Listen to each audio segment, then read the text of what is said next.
Good afternoon, everybody. My name is Donna Thiesel, and I'm your host of Afternoon Drive Home on IC Radio, In Christ Radio, with your source for news and entertainment. You can also find us on television, channel 182 on Charter Communications, which is also Horizon Television out there in Marshall County.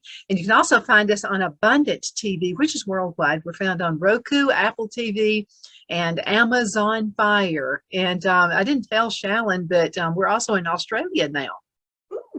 Yeah, so this is all part of the network with Abundance TV.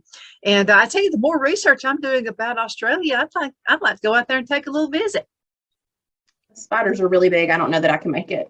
Oh my, so you just messed it up for me.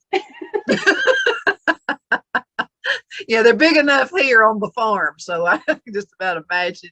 Shalon Steed is with me right now, and she's with Shepherd's Cove Hospice, and you guys are absolutely awesome, and I always enjoy our time together. You guys do so many great things in the community. What's going on new with Shepherd's Cove?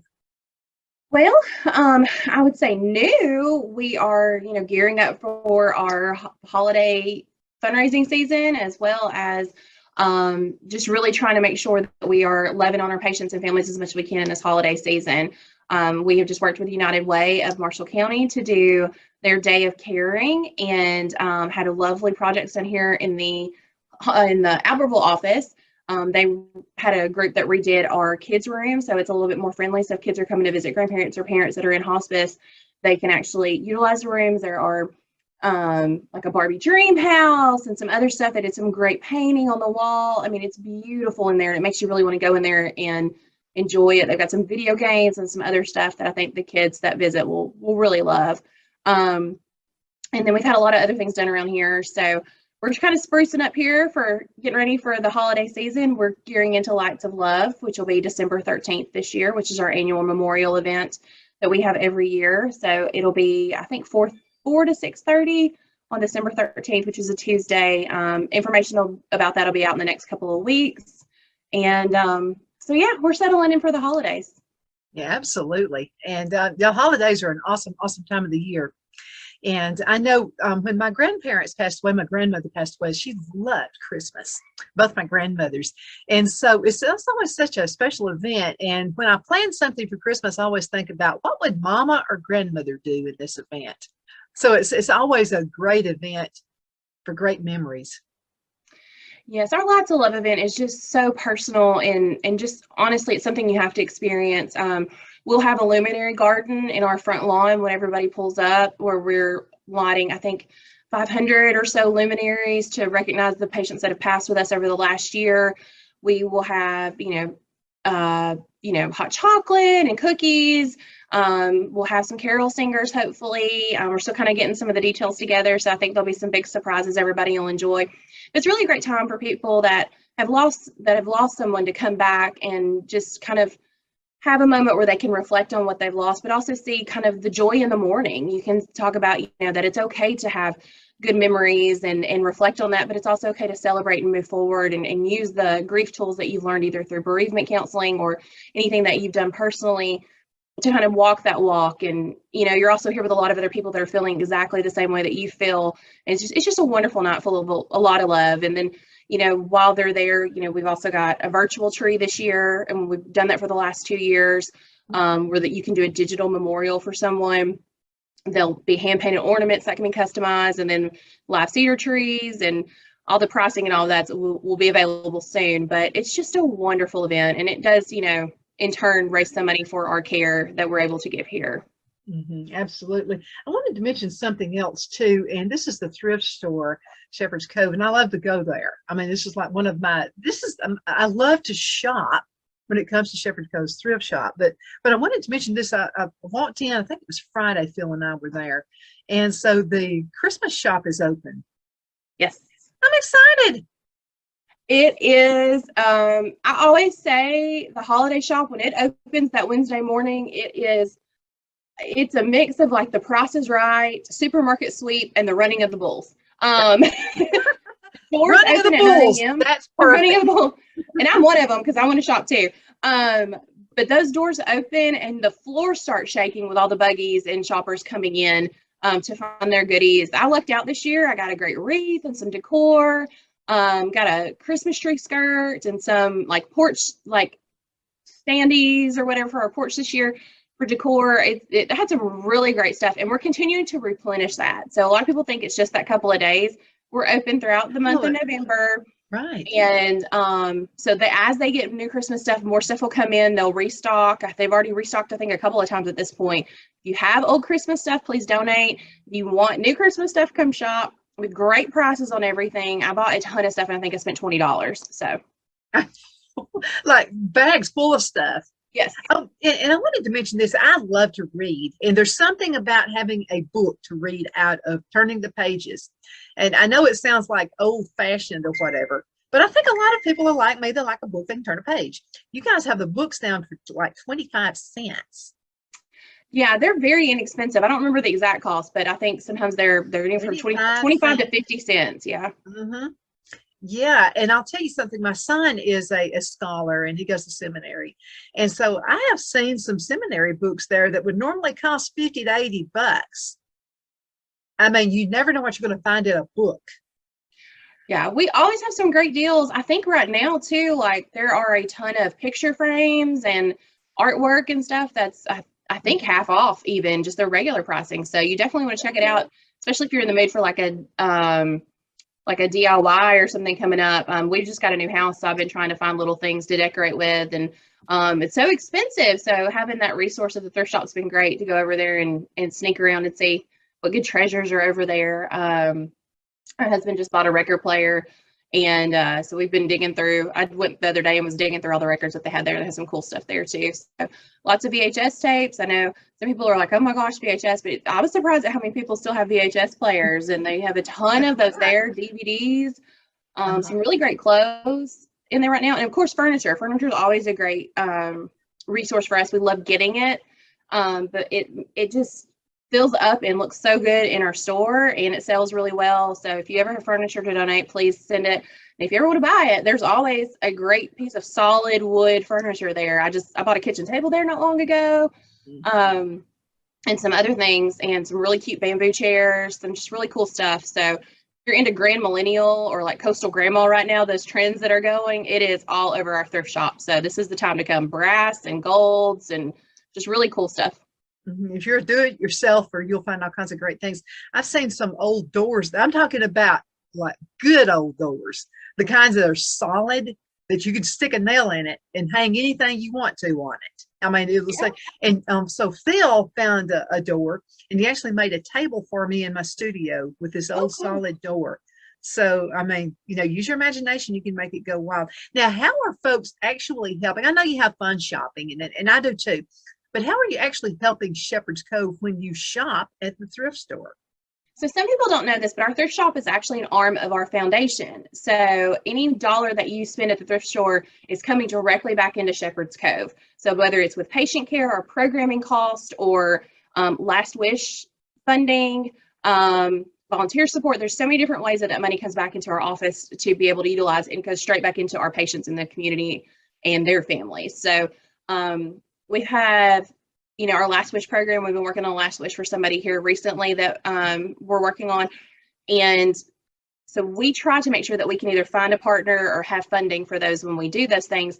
And sometimes they're inexpensive and sometimes they're not, but sometimes there's some logistics into it. So if somebody wants to go somewhere, or say like in the past, we've had someone that maybe wanted to go on a last fishing trip. Well, you've got to coordinate a boat, and you've got to coordinate like travel care and making sure they have the right items to go do this. And so you have to get it all together. And there are sometimes some expenses that go with it. Sometimes they want paint sets, or I think we mentioned before, we had an older gentleman that wanted a tattoo, and you got to bring those people in. And we're very fortunate, and a lot of people will donate their services, but at times that does cost, as well as, we have patient support grants that we give out if somebody is needing an individual, like a care item or something like that, they might not be able to fund. Our foundation is able to, give support for that if they apply for a grant and are able to receive it. They're small grants, but those are possible. But you're also paying for bereavement services. So when you buy that shirt at the thrift shop, you're coming back and putting money back into the pockets of our bereavement services so that someone can get support after they've lost a loved one. So you're really, really helping out. Even when you spend $1.50, you don't realize when our thrift shop has a great day, it means our organization has a great day. And every dollar that is not spent on upkeeping the thrift shop is come back into our agency. Absolutely. And if you would like to give, they have a truck there as well. And so now you need to set an appointment. Don't just call on a whim. You need to set up an appointment because you guys are out all over the place picking up stuff. We do have an appointment for pickup. A truck can go and do a pickup. If in the busy season right now, when everybody's cleaning out for the holidays, in the spring, it can get, a couple days out. But they are happy to go pick up your estates. If you have if you have like a yard sale and you don't want to bring everything back into the house, they can come get it. If you're cleaning out after a loved one's passed, we do that a lot too. We've got great guys that'll come and help load everything back on the truck and get that moved over to our location. As well, we've got just general drop off. If you have a small, little batch of few boxes, you can drop off any day but Monday. And Sunday, we're closed Sunday, but any day but Monday between 9 and 5, you can take those. You don't have to have an appointment to do a drop off. And we do have an after hours area, but I will say, if you want to make sure your stuff's taken care of and all that, just come throughout the day. So they set up an appointment if you're going to have a yard sale pretty soon. Now, this is just all great fundraising efforts. I know you guys put a lot of fundraisers out throughout the year. What are some ways that can you just give if you want to? Can you just walk into and just give? Absolutely. That's our favorite kind. If you want to donate, we accept donations year round. You can go to our website, shepherdscove.org. And there's a tab there for foundation where you can go and look at the different ways that you can give and the different amounts and what they will contribute to in those levels. We don't do a ton of fundraising right now. This is kind of like our window for us to reset, but then, first of the year we'll kick off again. We have small little holiday fundraisers, but generally we've got summer soiree, which is every August, and that is our big auction that we do, and dinner. It's a fun time. Now, and starting in January, we will give up for Race to Remember, and it is, we have a new location this year. We're not going to tell everybody where yet, but we do have. Oh, don't be that way. And as soon as I can release it, I'll let you know. But it's going to be an amazing night. It's going to be a glow run again and just really fun. I think we're definitely going to light the city up, and we're very excited about that. But like I said, we've got race coming up around April. We've got tons of other little things. But like I said, small amounts work. We have a program called The Flock, and it is a monthly giving program where the levels are as small as $10 a month. So if you can't give a very large donation, you can give in smaller amounts. And so we have a lot of, even employees or, people in the community, people my age, younger, where they want to give something, but, $1,000 donation may be a huge commitment at that point, but you can give $50. And so you can do that, $10 a month, $50 to $100, you can do $10 a month, and then you're a monthly contributor and you become a member of the flock. So all that information is on our website. You can look there and see what's available. And if you ever have any questions, you can always contact our foundation office, and they'll run you through it. They love money. Absolutely. It helps us put everything back into what we do. So. Absolutely. And it's an awesome thing. Let's talk about volunteers, because I know you can always use volunteers. Yes. And we need you. We need volunteers. We are required, hospice is required that 5% of our patient care be performed by a volunteer. We're lucky we are able to meet those with the wonderful volunteers that we have, but as our patient reach grows and as our number of patients grows, so do the needs for volunteers to come and help with those patients. So most people hear volunteers and they think, I don't think I can sit with a patient. I don't know that that's where my wheelhouse is. Well, there's so many different ways that you can volunteer. Yes, you can sit with a patient so that a caregiver can take a break or go run an errand, but you can also come in, and we have people that can mow yards. We have people that do just general cleanup. We have people that go out and read. We have people that just deliver the Cove Crafter gifts. Like you participate in Cove Crafters, there's a whole group of volunteers that go out and deliver those gifts to our patients that you do there, as well as delivering, birthday or holiday or anniversary flowers,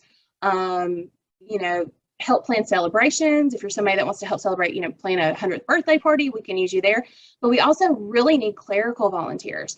So I know our palliative care program, our hospice program, and our foundation programs all have clerical volunteers that can come in and help make books or do data entry or help work on files. We have people that do phone banks, so they call and check in on patients and family members to see how they're doing and kind of update records and those type of things. So there is something for everyone if you want to volunteer. If you have the time and the ability to do that, we can find a place for you. We want to use your talents to help our organization. So we will, if you have a strong suit, we want to find it, we want to use it, we want to figure out what we can do. So it is great. Again, you can go to our website, shepherdscove.org/volunteer. There's a profile you have to fill out. You do have to go through training, which is always what everybody's like, oh, training. It's not that bad. So you can go through training, get situated and set up, and then we'll be able to utilize you. One area we do need volunteers as well are chaplains. So if there are chaplains in the area that are interested, please get in touch with us because we would love to utilize you. Absolutely. You know, I'm with the Cove Crafters. And again, whatever you love doing, I love crafting stuff. And so we have a lot of fun doing that. It's generally the second Thursday of the month. This time it's going to be the third. And so I'm really excited about that. And by the way, you know, you're fed when you get there. Yeah. Dinner, Santa Fe. Santa Fe feeds you. And it's always something awesome. Yes, they do a good job of taking care of our crafters. It is a night event. Children are welcome. Any age is welcome. And just as long as you kind of RSVP and let us know how many will be there, you'll have a meal ready to go. It's anything from, sometimes it's a club, sometimes it's a steak. You just never know, whatever Santa Fe gets in the mood to send us. But they were so thankful that they take care of our group. And we're thankful for y'all too. Cove Crafters is a great group. Loretta does a wonderful job with her crew and what she does. And the gifts are so appreciated by our patients and their families. And you never think like, oh, this little notepad or this small little, you know, ornament or pack of this cute little, the Sunday sock cup things I always love. Some of the fun stuff they do. But they just fall in love and they're so thankful that somebody thought about them. And, you know, they bring so much joy. And it's just a small little gift that we were able to give out to the patients because of what Cove Crafters does. Absolutely.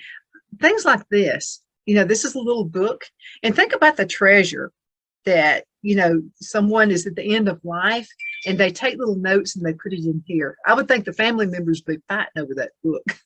Yeah. This has some great notes and stuff. And I went on ahead and made one for myself.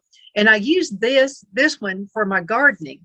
And then when I was hatching some chickens, I went on Shalon, you got to come to the farm sometime. We'll have the show at the farm. Yeah. So, I love chickens.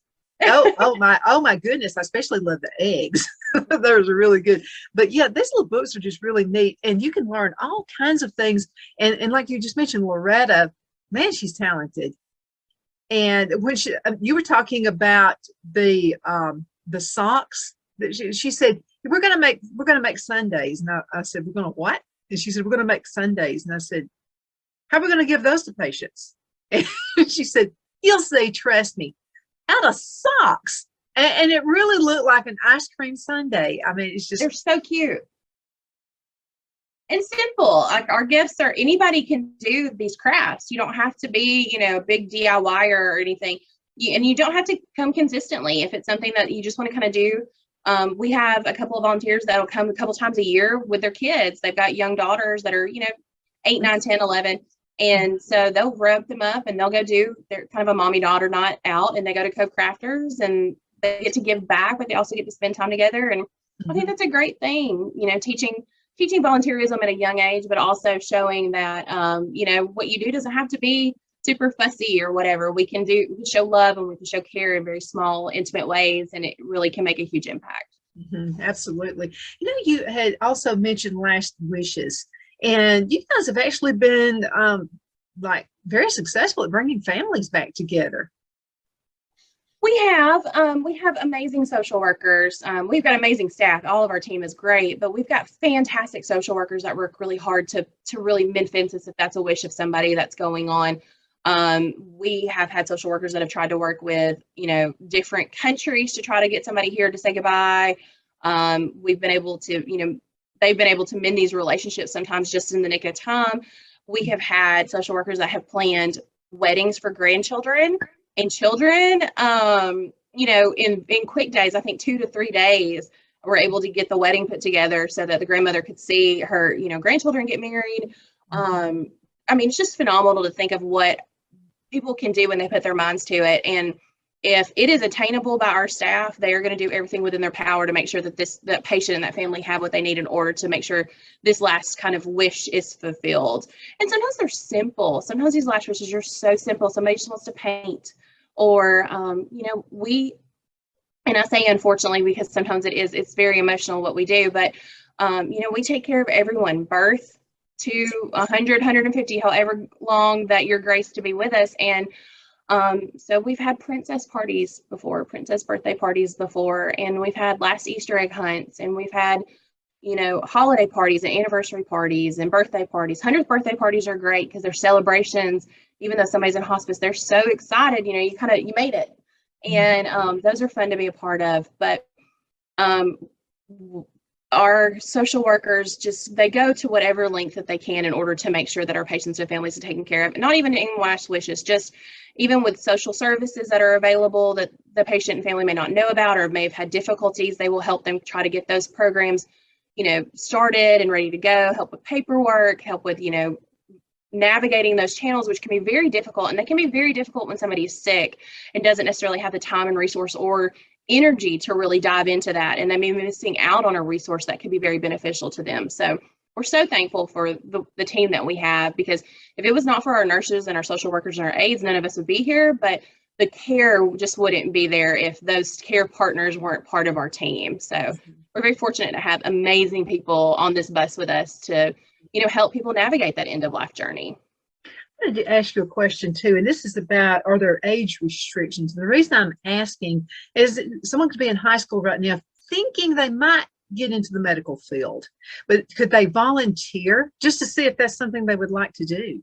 So there are some job shadowing opportunities where some of the high school programs will come in and they can do like a tour or something along those lines. However, because we do have to do a background check, there are age restrictions on general hospice volunteers. So if you're doing patient care volunteering, you do have to be, I think it's 18 or 19, depending on, I guess, the background check level. But if you want to be a foundation volunteer, you can be as young as you want to be. So you don't have to have those restrictions put on you. So if you want to volunteer for race or any of the, foundation activities that are going on, we oftentimes have younger volunteers, as well as like we do Gales Gardens, which is our garden in the back. And so we'll have, Kiwanis teams or Key Club groups, beta clubs, that kind of thing, will come in and help work in those areas or work in some other areas, and they work through the foundation. So I think that's really cool. Now, what is your role there? So I am the marketing and sales director, which is a really fancy title for the person that goes out and tells the story about hospice and teaches you what we do. So I get the luxury of going on shows like this, or going to Rotary meetings, or any of the fun stuff we have in our community to represent our hospice and kind of just spread the message of our mission about exceptional individualized care. And you do an awesome job at that too, by the way. Absolutely. And I wanted to mention this too. Anytime I mention Shepherd's Cove to anyone in the community, they always have a testimonial. It could be their mother, their grandmother, grandparents, whoever. And I always hear the same story, and is that you guys really care. Well, I hope that's the case. Our staff really does care. And it's, we like to say our taglines, our heart sets us apart. I think that's pretty evident. We just received a 5-star rating, which is the new rating system that came out nationally for hospices. We are a 5-star hospice. That's something I'll reevaluate every, I think every quarter or 6 months or so. But we are a 5-star hospice. We're one of the few in the area. We're very excited about that. And, we've gotten some other ratings coming in here in the last little bit where we're ranked very high as a nonprofit, which I'm not going to lie, makes me happy, because we have to, we're nonprofit. We're sometimes the little guy, and we don't have the biggest budget sometimes to make things happen. And the fact that we can do that with a smaller budget just proves that we are taking care of our patients and taking care of those and their families, because we wouldn't be where we were if we weren't. Our staff does go the extra mile. Our caregivers do go the extra mile. I've got our wonderful aides that teach you how to love and take care and nurture your family member who's going through this great change in life. And just the simple things of how to use a draw sheet to move somebody, or change a bedpan, or clean around a catheter, or just small things like how we had a lovely family that came here not long ago to do a testimonial video, and he was just talking about how much care was given to his mother when she needed to be bathed. And he said, they had other experiences where it didn't feel like, it felt very clinical, and that our staff came in and they asked her how she wanted her hair and what kind of lotion she wanted on, and if the water was warm enough, and just really took care of her. And he was like, y'all treated her like a princess. And that meant so much to their family because they knew that they were in good hands for her to be taken care of. That same family said that, she was cold and the nurse ran out and had a brand new blanket in her car and was able to leave that blanket with them so that she could, be warm in that moment. And, I'm sure they had blankets that could be, washed or whatever. It was just, she had that and she was like, well, let's get warm, and as part of her kit, and, it's just really great to be able to tell those stories and hear those stories. And I don't have a shortage of them. Everywhere I go, if somebody sees my logo, I am stopped. And it is, you took care of my grandmother, you took care of my mother. We worked in Expo not long ago where someone entered our booth and began to cry. And it took me back for a minute because I was, we're at a business expo and I wasn't expecting that. And she said, you took care of my mother. And she said, it was several years ago, but I was a young woman when my mother got sick, and y'all helped navigate that path for me and made it easy for me to be able to be a daughter and not have to worry about the nitty-gritty details of making sure every little thing was checked off. She said, I didn't have to, in the small days where, she was under our care here in the inpatient unit, she got to just be her daughter and not her care partner and not everything else, and that really, those are the stories that really resound with me, is when we get to help carry that load. And I like to say we're blessed to help carry the burden. Not that our family members are burdens, but that weight of being a caregiver gets so heavy sometimes. And having someone who can be a partner with you through that, you just can't beat that, because you don't realize you need it until you get it. That's absolutely true. Now, you guys also go into schools and you help that way as well. Yes, with our in-school bereavement program. So we have amazing social workers as well that work with our bereavement program, and they go into schools and they do one-on-one or group counseling with students who have suffered an immediate loss, whether it's another student. We have sessions where they go in if the school itself has suffered a loss of a student to do individual or group counseling. But they also go out if someone is, like, say, lost a grandparent and there's a child that's struggling, or a parent or a sibling. And they do counseling Rainbow Kids with them and teach them tools to actually work through their grief.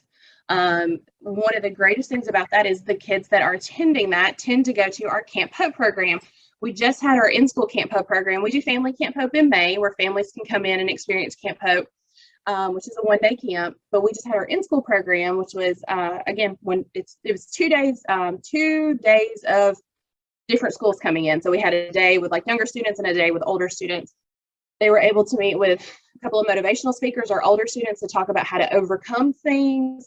They were able to use these tools like, archery and swimming and face painting and all these different little techniques, horse therapy, to learn how to process those grief moments.